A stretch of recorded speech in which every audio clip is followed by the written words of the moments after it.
जीनियर्स, welcome back to my channel. So geniuses, हम कर रहे थे इन्वेस्टमेंट अकाउंट्स, जिसमें आज अपन करेंगे इलस्ट्रेशन नंबर 2।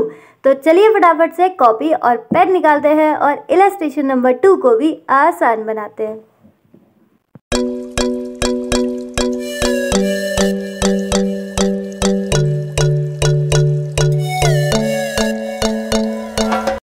स्क्रीन पर आपको क्वेश्चन शो हो रहा होगा, illustration number 2। On 1st April 2021, Mr. Krishnamurthy purchased 1000 equity shares of 100 each in Telco Limited.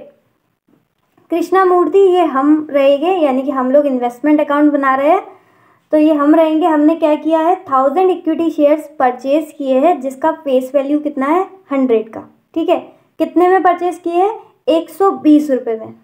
Face value 100 हो गई और वो हो गया आपका 120। हु चार्ज 2% ब्रोकरेज, साथ के साथ हमें 2% ब्रोकरेज भी देनी है। तो इससे प्रीवियस इलस्ट्रेशन में भी आपको समझाया था कि ब्रोकरेज हमें देनी पड़ेगी तो हमें एक्स्ट्रा कॉस्ट लगेगी, तो वो भी कॉस्ट में ऐड हो जाएगा। ठीक है, तो दो चीज़ें हो गई, 120 रुपये प्लस उस पर 2% ब्रोकरेज। तीसरी चीज़ देखो, ही इनकर्ड 50 पैसे पर ₹100 as cost of share transfer stamp. ये क्या होता है, ये होती है स्टैम्प ड्यूटी। ये हमें गवर्नमेंट को देनी पड़ती है। क्यों देनी होती है, क्योंकि ये स्टैम्प एक्ट बोलता है कि जब भी आप मॉनेटरी ट्रांजैक्शन करो और उसकी जो सच्चाई के लिए कि ये जो मॉनेटरी ट्रांजैक्शन है सच है, इसके लिए आपको गवर्नमेंट को स्टैम्प ड्यूटी देनी पड़ती है। ठीक है, तो इससे जो है आगे जाके दिक्कतें कम हो जाती हैं। तो देखो यहाँ पर अब 3 तरीके की हो जाएगी। सबसे पहले आपको 120 रुपये की प्लस 2% ब्रोकरेज देना पड़ेगा, और साथ के साथ तीसरी चीज़ क्या दे रहे हैं, स्टैम्प ड्यूटी। ये तीनों चीज़ें किस में हो जाएंगी, आपकी कॉस्ट में।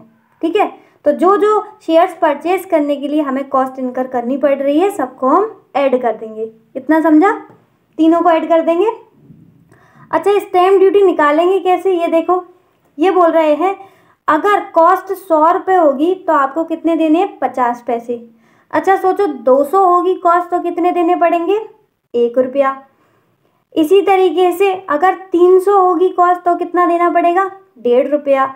अगर 400 कॉस्ट होगी तो कितना देना पड़ेगा, 2 रुपये।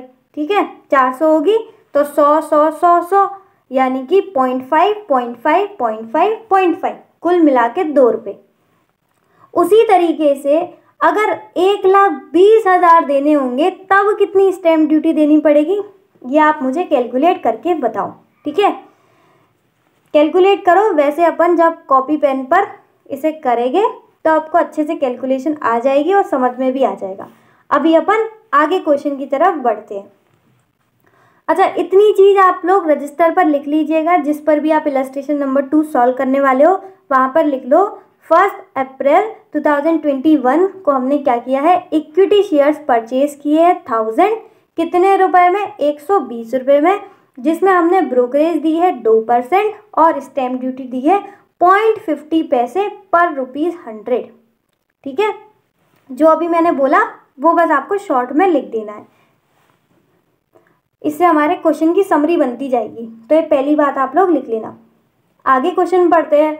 On 31st January 2022 bonus shares was declared in the ratio of 1:2। क्या बात है, बोनस शेयर्स मिल रहा है। कितना रेशियो है इसका, 1:2। ये तो आपको पता है, 1 क्या होता है बोनस शेयर्स और 2 क्या होता है ओरिजिनल शेयर्स। तो हमारे पास कितने थे, हमारे पास शेयर्स थे 1000, तो हमें बोनस शेयर्स कितने मिल रहे हैं, 1:2 के रेशियो में, यानी कि हाफ। तो हमें मिलेंगे 500 बोनस शेयर्स। ठीक है, तो 500 बोनस शेयर्स मिल रहे हैं अपन को कब, 31 जनवरी 2022। तो ये दूसरी बात आप लोग लिख लेना अपने रजिस्टर में। 2 बातें हो गई, एक परचेज करने की और दूसरी बोनस शेयर्स की। आगे बढ़ते हैं। Before and after the record date of bonus shares the shares were quoted at ₹175 per share and 90 पर शेयर रेस्पेक्टिवली। ये क्या बोल रहे हैं, ये आपको दे रखी है मार्केट प्राइस, किसकी, शेयर्स की। बोनस शेयर से देने से पहले क्या थी, 175। बोनस शेयर देने के बाद कितनी हो गई, 90। सिंपल सी बात है, शेयर्स की सप्लाई बढ़ रही है तो प्राइस तो कम होना ही है। ये तो सिंपल अपनी इकोनॉमिक्स है। जब डिमांड ज़्यादा बढ़ती है तो प्राइस बढ़ जाती है और यहाँ पर शेयर्स की सप्लाई बढ़ रही है तो प्राइस बढ़ने की जगह क्या हो जाएगा, गिर जाएगा। तो देखो बोनस शेयर इशू करने से पहले कितनी थी, 175। बोनस शेयर के बाद कितनी हो गई, 90 रुपये, 175 और 90 रुपीज़। ठीक है, आगे देखो। On 31 March 2022 mister Krishnamurthy sold bonus shares to a broker who charge 2% brokerage. अब अपन ने क्या किया, 31 मार्च को जो हमें बोनस शेयर्स मिले थे पहले वो हमने बेच दिए, यानी कि 500 शेयर्स हमने बेच दिए जिस पे 2% ब्रोकरेज भी लगी। ठीक है, तो जहाँ भी आप इलस्ट्रेशन नंबर 2 कर रहे हो वहाँ दो बातें लिख ली होगी आपने, एक परचेज करने की, एक बोनस शेयर की। तीसरी बात और लिख दो कि बोनस शेयर हमने बेच दिए प्लस 2% ब्रोकरेज पर। ठीक है, आगे क्वेश्चन की रिक्वायरमेंट।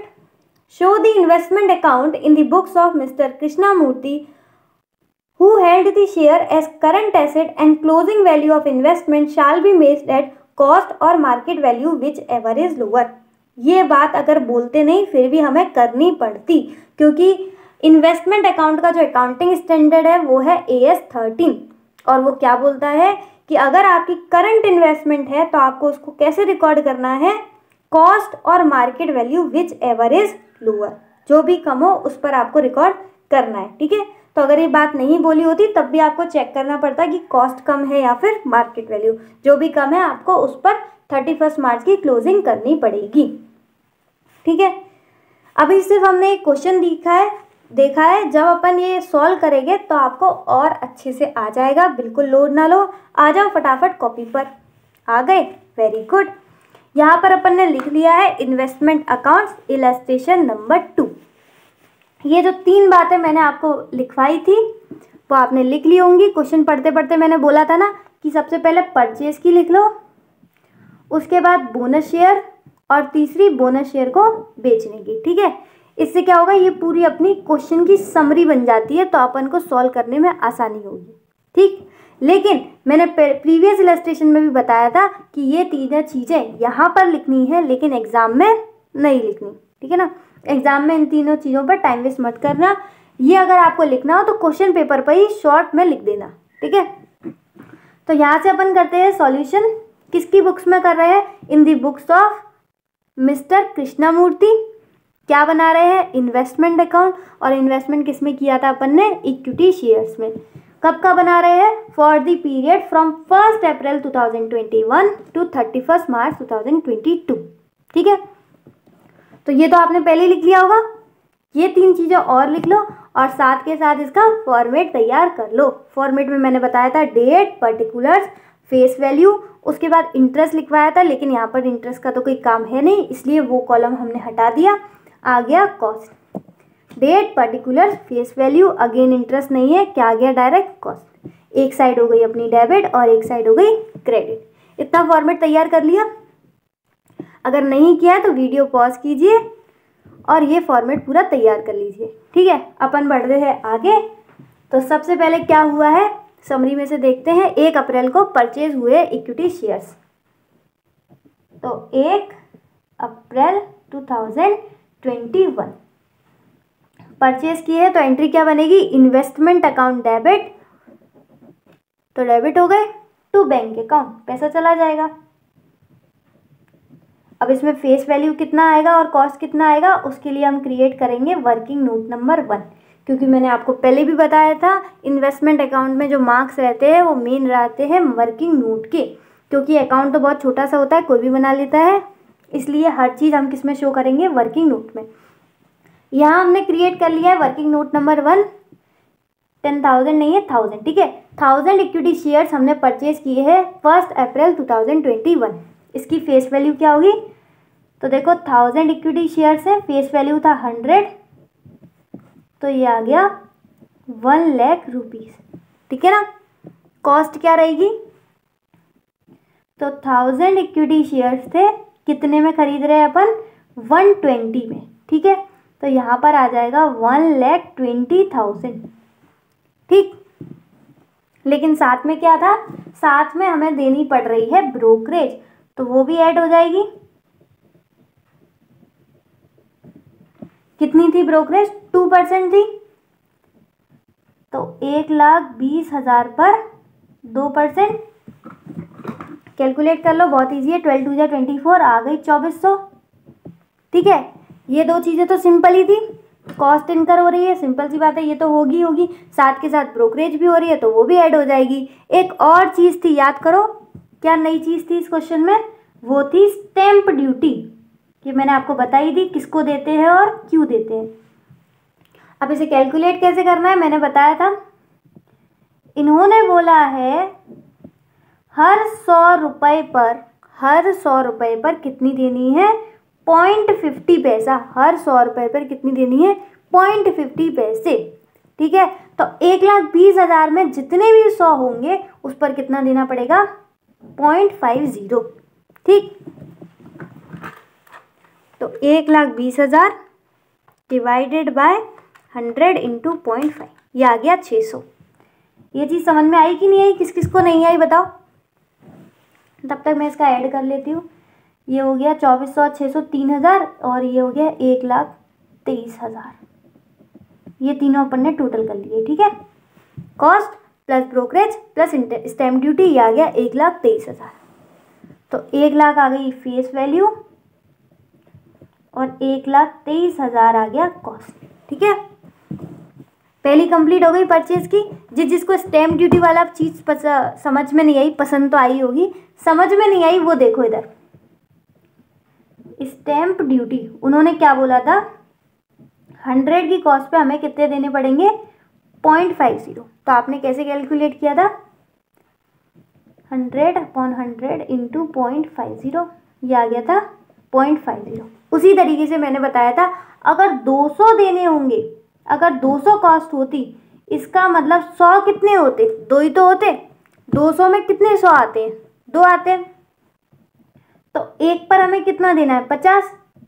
तो 2 पे कितने देने होंगे? 1 रुपया। तो ये कैसे कैलकुलेट करते हो कि हर 100 रुपये पर हमें 0.50 देने हैं, तो 200 कैसे देने होंगे? ठीक है, 200 पर कितना देना होगा? उसी तरीके से अगर 400 होती कॉस्ट, तो 400 में 100 कितने होते? 4, और हमें देना है 0.50, तो ये हो गया 2 रुपये। 200 पे 1 रुपया, 400 पे 2 रुपये। यही चीज़ तो हमने की। अगर 0.5 देने हैं अपन को 100 रुपये में, तो 1,20,000 पर कितने देने होंगे? तो वही आ गया अपना 12 5 जा 60 हो गया। तो चाहो तो 1,20,000 को इधर लिख लो या 0.5 को इधर लिख लो, बात वही होगी। ठीक है, सिंपल मैथमेटिक्स से उम्मीद है आपको समझ में आई होगी। वो बोल रहे हैं 100 रुपये पे 0.5 देना है, तो 1,20,000 में कितने 100 आते हैं उस पर हमें 50 पैसे देने हैं। ठीक है, तो ये अपन की कंप्लीट हो गई। अभी भी जिसको समझ में नहीं आया हो स्टैम्प ड्यूटी का, तो वो प्लीज़ कमेंट में पूछ लेना, क्योंकि हो सकता है आपके क्वेश्चन में स्टैम्प ड्यूटी वाला पॉइंट आ जाए एग्जाम में। ठीक है, तो ज़रूर इसे कर लीजिएगा। आगे देखो, दूसरी चीज़ है बोनस शेयर्स मिले थे 1:2 में। तो बोनस शेयर्स मिले हैं, पैसा तो गया ही नहीं, क्योंकि बोनस शेयर्स क्या होते हैं? फ्री के। तो यहाँ पर बैंक नहीं आएगा। ठीक है, यहाँ पर आएगा बोनस शेयर्स। ये कब मिले हैं? 31 जनवरी 2022 को। ठीक है, पैसा तो गया नहीं, बोनस शेयर्स मिल गए। तो पैसा गया नहीं तो कॉस्ट आएगी क्या? नहीं। तो इसके लिए भी अपन क्या करते हैं? वर्किंग नोट नंबर 2 क्रिएट करते हैं। वर्किंग नोट नंबर 2 किससे रिलेटेड है? बोनस शेयर से। और बोनस शेयर्स कैसे मिले हैं? 1:2। 1 होता है, मैंने अभी आपको बताया था क्वेश्चन पढ़ते समय, 1 होता है बोनस शेयर और 2 किसके लिए होता है? Original shares. तो हमारे पास है 1000 शेयर्स, तो हमें कितने मिलेंगे? उसका हाफ 500। तो 500 हमें बोनस शेयर्स मिले हैं, तो फेस वैल्यू कितना हो जाएगा? 500 शेयर्स इंटू 100, तो ये हो गया 50,000। और क्या इसके लिए हमें कुछ पैसा देना पड़ रहा है? नहीं, तो फ्री फंड के बोनस शेयर्स हैं, तो कुछ नहीं देना पड़ रहा है, निल। ठीक है, तो बोनस शेयर्स की फेस वैल्यू है 50,000, लेकिन हमें इसके लिए कोई भी पैसा नहीं देना पड़ रहा। ठीक है ना? अब तीसरी चीज पर आए, ये भी हो गया, ये भी हो गया। अब आते हैं तीसरे पे। 31 मार्च 2022 को हमने बोनस शेयर बेच दिए, बढ़िया काम किया। तो 31 मार्च 2022 को बोनस शेयर्स बिक गए, तो पैसा आया होगा बाय बैंक अकाउंट। इसके लिए अपन क्रिएट करेंगे वर्किंग नोट नंबर 3, ठीक है। वर्किंग नोट नंबर 3 किससे रिलेटेड है? Bonus share sold on 31 March 2022। इसकी सबसे फेस वैल्यू, तो बोनस शेयर्स थे हमारे पास 500, फेस वैल्यू है 100, तो ये हो जाएगा 50,000, ठीक है। इसकी कॉस्ट, तो बोनस शेयर्स कितने में बिके हैं देखना जरा। अरे यहाँ पर तो प्राइस दे ही नहीं रखी, अब क्या करें, अब क्या करें, सोचो सोचो, क्वेश्चन की तरफ देखो एक बार, जिसके पास मॉड्यूल है वो देखिए, और नहीं तो मैं आपको शो कर देती हूँ। देखो वहां पर दे रखी थी बिफोर एंड आफ्टर, रेट दे रखी थी 175 और कितना था 90 रुपीज़। एक बार मैं यहाँ पर लिख देती हूँ, बिफोर कितनी दे रखी थी 175 एंड आफ्टर कितनी दे रखी थी 90 रुपीज़। तो उन्होंने मार्केट वैल्यू दे रखा था बोनस शेयर से पहले कितनी थी 175 और बोनस शेयर्स के बाद में कितनी थी 90, यानी कि यहाँ पर हम बोनस शेयर्स बेच रहे हैं, ठीक है। और बोनस शेयर्स इश्यू कब हुए थे 31 जनवरी को, और हम बेच कब रहे हैं 31 मार्च को, यानी कि बोनस शेयर्स बेच तो तभी रहे ना जब बोनस शेयर्स मिले होंगे, यानी कि आफ्टर दी बोनस शेयर्स, तभी तो बोनस शेयर बेच पा रहे हैं, नहीं तो बोनस शेयर हम बेच ही नहीं पाते अगर बोनस शेयर्स नहीं मिले होते। ये बोल रहे हैं मार्केट वैल्यू बोनस शेयर से पहले की है 175, बोनस शेयर्स मिलने के बाद की है 90 रुपीज़। तो बोलो 31 मार्च को, यानी कि बोनस शेयर्स के बाद की डेट मार्केट वैल्यू कितना है 90, यानी कि हम ये जो बोनस शेयर बेच रहे हैं वो कितने में बेच रहे होंगे 90 रुपीज़ में, ठीक है। ये समझ में आया कि नहीं आया?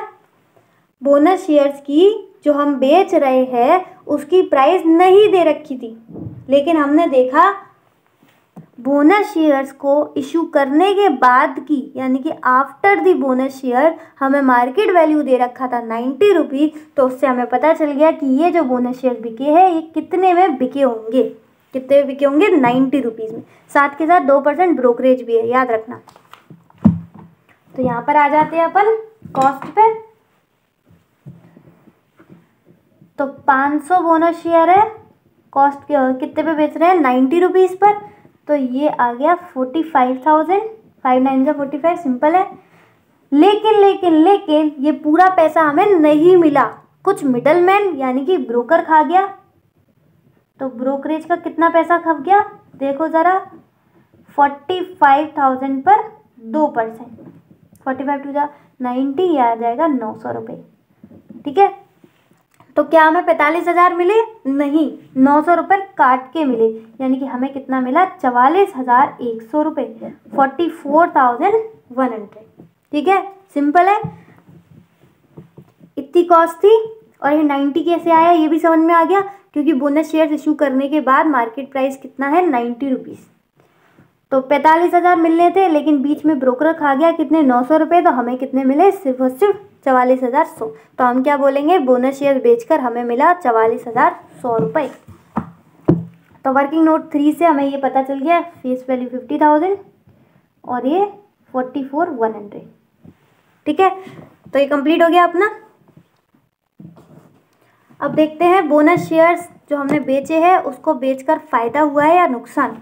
अब कोई ये मत बोल देना, ये गलती मत करना कि ये बोल दो कि अरे मैम बोनस शेयर्स की वैल्यू 0 थी, बोनस शेयर से हमें 44,100 मिले, तो पूरा का पूरा 44,100, 44,100 हमारा क्या हो गया प्रॉफिट। ये जिसने भी बोला है अपने गाल पर एक चाटा अपने आप लगा लो, ठीक है, क्योंकि ऐसी छोटी मिस्टेक के लिए तो मैं भी आपको चाटा नहीं लगाऊंगी। ये गलती मत करना बिल्कुल भी। देखो कैसे निकालते हैं प्रॉफिट और लॉस। उसके लिए हम क्या कर रहे हैं, वर्किंग नोट नंबर 4 क्रिएट कर रहे हैं। प्रॉफिट हुआ है या फिर loss on sale of bonus share. तो सबसे पहले तो इसकी सेल प्राइस देखते हैं, अभी निकाली थी हमने बेचने की कॉस्ट, ये रही 44,100। तो सेल प्राइस कितनी होगी 44,100। कॉस्ट प्राइस पर देखना, ये अपन कैसे निकालते हैं, सबसे पहले यहाँ पर जितने भी शेयर्स होते हैं उनकी अपन कॉस्ट देखते हैं और जितने भी शेयर्स होते हैं नंबर ऑफ शेयर्स देखते हैं। तो टोटल कॉस्ट कितनी है हमारी 1,23,000 और टोटल शेयर देखो हमारे पास कितने हैं, पहले 1000 थे अब 500 मिले हैं, यानी कि टोटल शेयर्स कितने हैं 1500। और हमें किसकी कॉस्ट निकालनी है, सिर्फ और सिर्फ 500 शेयर की, क्योंकि हमने वही तो बेचे है, तो हमें 500 शेयर्स की कॉस्ट निकालनी है। तो 1,23,000 डिवाइडेड बाय ये टोटल कॉस्ट है किसकी 1500 शेयर की और 500 शेयर की, तो ये निकल आई 41,000। तो बोनस शेयर्स की सेल प्राइस जिस पर हमने बेचे थे उसकी कॉस्ट कितनी थी 44,100, लेकिन कॉस्ट प्राइस कितनी है सिर्फ और सिर्फ 41,000। सीधे सीधे क्लियर कट पता चल रहा है कि हमारा फायदा हुआ है कितने का 3,100 का। तो ये हो गया अपना प्रॉफिट, ठीक है, ये हो गया प्रॉफिट। ये उन लोगों को तो बात समझ में आ गई होगी जो ट्रेडिंग करते हैं, है ना, क्योंकि वो जब भी कोई शेयर्स खरीदते होंगे, जैसे किसी के शेयर खरीदे हमने 100, उसके बाद फिर कुछ दिनों बाद उसी शेयर को दोबारा 100 खरीदते होंगे, तो उनकी जो प्राइस होती होगी, सपोज करो पहला शेयर खरीदा है उन्होंने 50 रुपये में और फिर दोबारा शेयर खरीदा है उन्होंने 45 रुपये में, ठीक है, तो उनके में ना तो कभी 50 आता होगा ना कभी 100 आता, 45 आता होगा। वहाँ पर क्या आ जाती होगी, एवरेज कॉस्ट आ जाती होगी। समझ में आ रहा है? जो जो इन्वेस्टिंग करता है शेयर्स में वो कमेंट करके बताना, उनको ये बात बहुत अच्छे से समझ में आई होगी, है ना। आपके में होता है ना, हर बार पोर्टफोलियो में चेक करते होगे कि वहाँ पर पहले एक शेयर खरीदा, वही उसी कंपनी का जब दोबारा हम शेयर खरीदते हैं अलग अलग प्राइस पर, तो वहाँ पर जो प्राइस आती है वो कैसी आ जाती है, एवरेज प्राइस, क्योंकि वो आपके देखते हैं टोटल कॉस्ट और टोटल नंबर ऑफ शेयर्स, उससे आ जाती है एवरेज प्राइस, जैसे यहाँ पर आ गई। फिर जितने हमने निकालनी है उतने शेयर्स की हमने कॉस्ट निकाल ली। एवरेज प्राइस आई कितनी है ये देखते हैं, 1,23,000 डिवाइड बाई 1500, या ये 82, तो 82, ठीक है, तो 82 क्या आ गई एवरेज प्राइस। तो उनको तो समझ में आ ही गया होगा जो इन्वेस्टिंग करते हैं। बाकी लोगों को थोड़ा सा मैं और समझाना चाहूँगी। देखो, सबसे पहले तो आपने यहाँ पर जब बोनस शेयर्स आपको मिले थे तो फेस वैल्यू आया था 50,000, लेकिन उसकी कॉस्ट कितनी आई थी, निल, है ना। और यहाँ पे एक बात लिख भी दो, निल क्यों आई है, क्योंकि bonus shares do not have any cost. ये लाइन लिख दोगे तो मज़ा ही आ जाएगा चेकर को, उसको लगेगा हाँ बच्चा कुछ ज़्यादा ही पढ़कर आया है, ठीक है। ऐसे छोटे मोटे नोट्स लिखे आते हो तो वो खुश हो जाते हैं, इंप्रेशन अच्छा पड़ता है टीचर पर, ठीक है। तो लिखे आना। तो इससे क्लियर कट पता चल रहा है बोनस शेयर्स फ्री के शेयर्स हैं, तो हमें कोई पैसा देना नहीं पड़ा, तो बोनस शेयर्स की कैश कॉस्ट कहती रहती है निल, ठीक है। लेकिन ये बताओ मेरे भाई कि ये बोनस शेयर्स हमें तभी तो मिले जब हमने ये शेयर्स खरीदे थे। अगर यही शेयर्स हमने नहीं खरीदे होते तो क्या हमें ये शेयर्स मिले होते, बिल्कुल भी नहीं, ठीक है। तो ये जो कॉस्ट लगी है वो दोनों की ही मान के चलते हैं। तो यहाँ पर कितनी आई है टोटल कॉस्ट 1,23,000 और टोटल नंबर ऑफ शेयर्स कितना है हम पर 1500, तो एवरेज प्राइस कितनी आ गई 82। जैसे ही हमें कॉस्ट पता चल गई 82 रुपीज़, तो उससे हमने इंटू कर दिया 500 शेयर का, तो 500 शेयर की कॉस्ट आ गई 41,000। अब कॉस्ट है 41,000, सेल प्राइस है 44,100, तो उससे हमारा प्रॉफिट आ गया 3,100, ठीक है। फटाफट इसकी भी एंट्री कर देते हैं। ये सब हमने कहाँ पर किया है, वर्किंग नोट नंबर 4 में। तो आ जाओ फटाफट, प्रॉफिट हुआ है प्रॉफिट, तो 31 March 2022 to profit and loss account working note number क्या है? 4।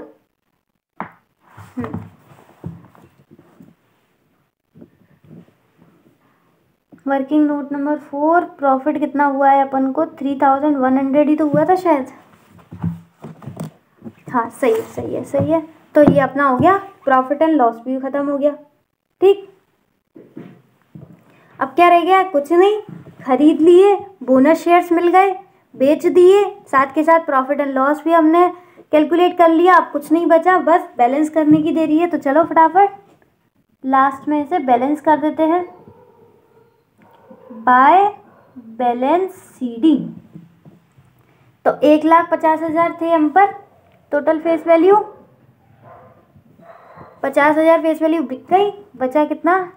सिर्फ और सिर्फ 1 लाख, क्योंकि 1,000 शेयर्स ही तो बचे हैं। तो 1,000 इंटू 100, 1 लाख की फेस वैल्यू बची हुई है। तो ये तो बहुत ईजी था। इधर देखो, इधर आ गया अपन का 1,23,000 प्लस 3,100, ये आ रहा है 1,26,100 माइनस 44,100, तो ये आ गया 82,000। ठीक है, तो ये अपन का हो गया बैलेंस। ठीक है, वैसे ये क्वेश्चन कंप्लीट हो चुका है, लेकिन इसमें अभी एक मेन पॉइंट है जो बाकी है, वो भी अभी समझाऊंगी, जब तक ये आप लिख लो। ठीक है, ये अपन को लिखना नहीं है एग्जाम में, याद रखना। ये सिर्फ हमने क्वेश्चन को अच्छे से, क्योंकि इसकी वजह से ये लिख लिया है ना, तो हमें बार बार मॉड्यूल पर नहीं जाना पड़ रहा। यहीं से अपन ने देख लिया परचेज, फिर बोनस शेयर मिलने की, फिर बोनस शेयर बेचने की। यहाँ से आपको पूरा करना है एग्जाम में, ये पूरा करना है। उसके बाद ये सारे वर्किंग नोट क्रिएट करने हैं। हो गया आपका कंप्लीट। तो मैं लास्ट जो बात बतानी है फटाफट बता दूं। देखो, यहाँ पर अगर आप ध्यान दो तो हमारे पास शेयर्स कितने बचे हैं? हमारे पास टोटल शेयर थे 1500, फिर 500 अपन ने बेच दिए, तो कितने बचे हमारे पास? 1000 शेयर। ठीक है, 1000 को अगर अपन ने फेस वैल्यू से इंटू करा तो कितना आ गया? 1 लाख। ये भी बात सही है।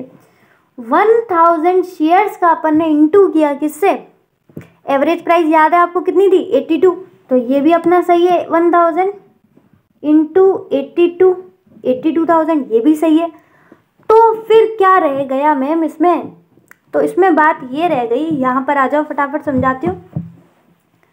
वर्किंग नोट नंबर 5 में देखो, जब भी हम एट द एंड 31 मार्च 2020 को वैल्यूएशन करेंगे इक्विटी शेयर्स का, तो डायरेक्ट ऐसे बैलेंस करके नहीं लिख देंगे, क्योंकि इस बार तो ये चीज़ सही आई है। हो सकता है नेक्स्ट क्वेश्चन में ये चीज़ गलत हो जाए। कैसे, वो मैं अभी आपको बताती हूँ। ये देखो, कॉस्ट कितनी थी? तो कॉस्ट अपन वैसे ही निकालेंगे जैसे ये निकाली थी। टोटल 1,23,000 थे कॉस्ट, और टोटल नंबर ऑफ शेयर्स कितने थे? 1500। तो ये आ गया अपना 82। अब हमारे पास शेयर्स कितने बचे हैं? सिर्फ और सिर्फ 1000। तो हमारी कॉस्ट कितनी आ जाएगी शेयर्स की? 82,000। ठीक है, और अगर हम देखें इसकी मार्केट वैल्यू कितनी है, तो 1000 शेयर्स की मार्केट वैल्यू देखना हो तो मार्केट प्राइस क्या चल रहा है? 90 रुपीज़। तो अगर अपन इसकी मार्केट प्राइस देखें तो कितनी है? 90,000। अब आप बोलोगे कि मैम अभी तो हम बेच थोड़ी रहे, ये शेयर्स हमारे पास रखे हुए हैं, क्लोज हो रहा है, बैलेंस हो रहा है ना, तो यहाँ पर तो अपन कॉस्ट से इंटू करेंगे, तो 82 आएगा। 90 क्यों आएगा? 90 क्यों देख रहे हैं अपन? ये हम इसलिए देख रहे हैं क्योंकि एज पर AS 13, जैसे कि मैंने आपको बताया, इन्वेस्टमेंट का कौन सा अकाउंटिंग स्टैंडर्ड है? 13। क्या बोलता है वो? कि कॉस्ट और market value which ever is lower. आपको जब लास्ट में बैलेंस करना है तो यहाँ पर आप कौन सी कॉस्ट पर रिकॉर्ड करोगे? कॉस्ट पर या फिर मार्केट वैल्यू पर, जो भी कम हो। ठीक है, तो देखो इस क्वेश्चन में जो कॉस्ट थी वो 82 थी, और जो मार्केट प्राइस थी वो कितनी थी? 90। तो इस बार तो क्या था? कॉस्ट जो थी वो 82 थी, तो हमने 82 पर ही रिकॉर्ड किया है, और तो ये बैलेंस में भी सही आएगा और वैसे भी चीज़ सही है। लेकिन खुदा ना खास्ता ऐसा हुआ होता कि कॉस्ट 82 होती जैसी है, लेकिन मार्केट प्राइस अगर इफ मार्केट प्राइस कितनी होती? 80 रुपीज़, तब दिक्कत आ जाती। ठीक है, इस वाले क्वेश्चन में तो कुछ है ही नहीं, क्योंकि पहले ही जो कॉस्ट है वो कम है। ये बात जिसको समझ में आ रही होगी ना, वो मतलब नेक्स्ट लेवल की पढ़ाई कर रहा है। आ रही है कि नहीं? मैं समझाने की तो पूरी कोशिश कर रही हूँ। इस क्वेश्चन में सिंपल था, लेकिन अगर मार्केट प्राइस 90 ना होकर 80 होती तो एज पर AS 13 हमें किस पर रिकॉर्ड करना पड़ता? 80 रुपये पर। ठीक है, तो उसकी वजह से क्या होता, 2000 का हमें लॉस पड़ता। तो यहाँ पर हम लिखते 80 और यहाँ पर हमें एक 2000 का लॉस भी लिखना पड़ता। बस मुझे आपको ये बात बतानी थी, क्योंकि आप मतलब एक लॉयल सब्सक्राइबर की तरह हो जो वीडियो एंड तक देख रहे हो, तो मुझे लगता है आपको ये प्लस पॉइंट पता होना चाहिए। क्योंकि ये क्वेश्चन तो सिंपल है, लेकिन ये चीज़ें क्या होती है, यहाँ पर तो सिंपल देते हैं लेकिन एग्ज़ाम में आपको थोड़ा सा घुमा देते। एग्ज़ाम में जो बच्चे बैलेंस करके फटाफट यहाँ पे 80,000 लिखे आते, है ना, 82,000 लिखे आते, और वहाँ पर क्या होता, मार्केट प्राइस 90 की जगह यहाँ पर क्या होती 80, तो यहाँ पर 82,000 थोड़ी आएगा, क्योंकि कॉस्ट कितनी है 82,000 और मार्केट प्राइस होती 80,000। तो आपको विच एवर इज़ लोअर, यानी कि यहाँ पर आपको लिखना होता 80,000 और इससे आपका 2,000 का लॉस हो जाता। ठीक है, ये बात जिसको समझ में आ गई हो, ये वाली और एक स्टैम्प ड्यूटी वाली, क्योंकि ये दो बातें हमने नई सीखी हैं इस क्वेश्चन में as comparison to our previous illustration. तो ये चीज़ जिसको समझ में आ गई हो, प्लीज़ अपना कमेंट सेक्शन में फीडबैक ज़रूर दीजिएगा। आज के लिए बस इतना ही। If the video is helpful for you then hit the like button, share with your mates as well if it is and या डू सब्सक्राइब नाउ। इस तरीके से आपको बाकी के सारे इलस्ट्रेशंस मिलते रहेंगे इसी के साथ। इसी तरीके से खुश रहिए, मुस्कुराते रहिए। मिलते हैं नेक्स्ट वीडियो में, तब तक के लिए bye bye, be happy always. जिसका भी रह गया हो पॉज करके स्क्रीनशॉट ले लीजिएगा। ये मैं आपको पूरा दिखा देती हूँ, सारे नोट्स थे यहाँ पर, मैंने कुछ स्टैम्प ड्यूटी समझाई थी, ये सारे अपने नोट्स हैं, वर्किंग नोट, और ये पूरा अपना सॉल्यूशन। ठीक है, कहीं भी रह गया हो कर लो फटाफट कंप्लीट।